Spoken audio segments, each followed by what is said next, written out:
Sebetulnya Yesus berkata begini, aku datang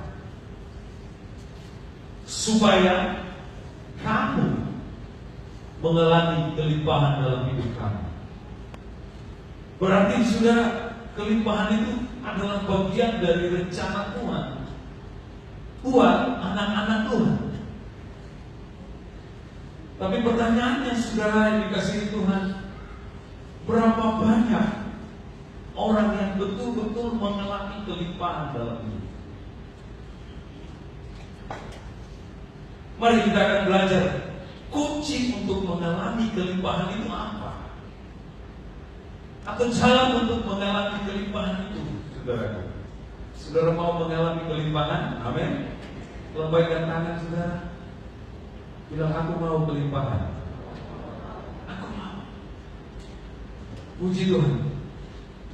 Nah, yang pertama saudaraku, untuk mengalami kelimpahan, saudara, kita harus tahu sumber berkat.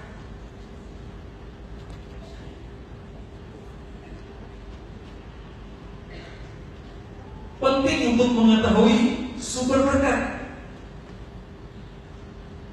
Sebab banyak orang yang masih salah. Banyak orang menganggap bahwa sumber penghidupannya, sumber berkatnya adalah usahanya, bisnisnya, pekerjaannya. Tapi bagi kita yang sudah di dalam Tuhan, saudaraku, sebetulnya sumber berkat bukan itu. Coba kita baca Kejadian pasal 24 ayat 1.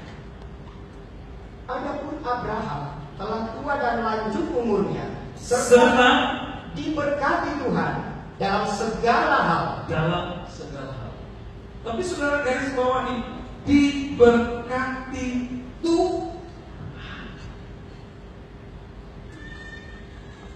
dalam segala hal.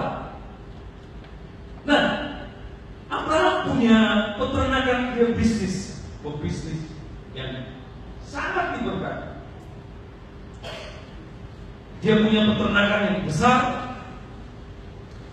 tetapi sumber berkatnya itu sebetulnya, saudara, bukan peternakan itu. Tetapi Alkitab berkata, Abraham diberkati Tuhan.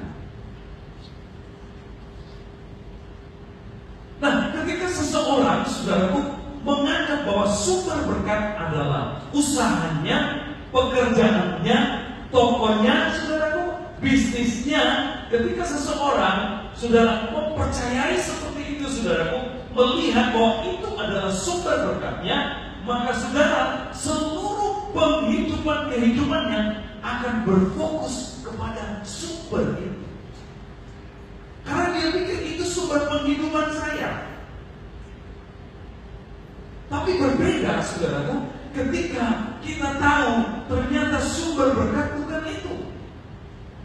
Sumber berkat kita adalah Tuhan, maka seluruh hidup kita akan terarah kepada Tuhan, akan terfokus kepada Tuhan, sebab kita tahu Dia adalah sumber.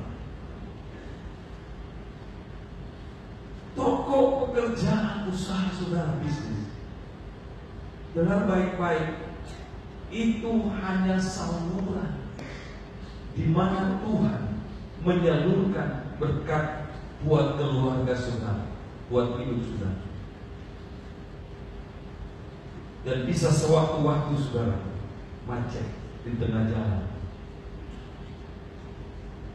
Tapi kalau saudara menaruh harapan bahwa Dia sumber, saudara, sekalipun usahamu goyah, tapi engkau tidak akan goyah. Katakan amin. Sebab engkau tahu Dia sumber yang tidak pernah kering. Taruhlah pengharapan kepada sumber itu. Puji Tuhan. Nah, di sini letak kesalahan, saudaraku. Ketika kita menganggap ini sumber penghasilan saya, maka kita akan fokus hidup kita di situ, saudaraku. Sampai-sampai langkah kita mulai menjauh, tidak terarah lagi kepada Tuhan,